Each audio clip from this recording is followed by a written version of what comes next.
Hi friends, welcome to Dhamini's kitchen. मु बहुत भलरे अच्छी, आशा करुच्छे आपण माने भलरे थिबे।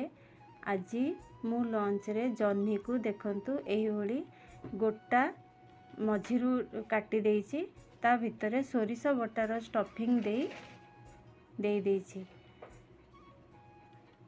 एबे मोर स्टफिंग दिया सरिला। एबे मु कढ़ाई बसई ताकू जह्नी को पैन रे पकई भाजीबी। देखंतु को भली देखा जाउची। आपण मान को जदी एही रेसिपीटी दरकार तेबे कमेंट रे निश्चय जणाइबे।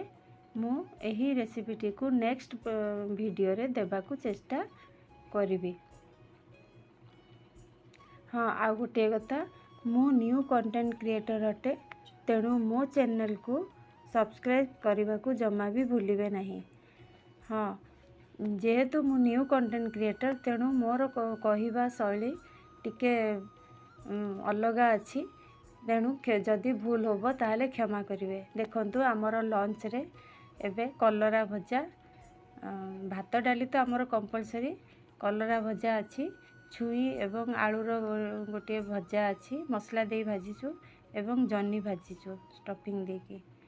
समस्ते बहुत खुशी रे खाइले, तेणु आपण माने मध्य एही रेसिपीटी करिवे।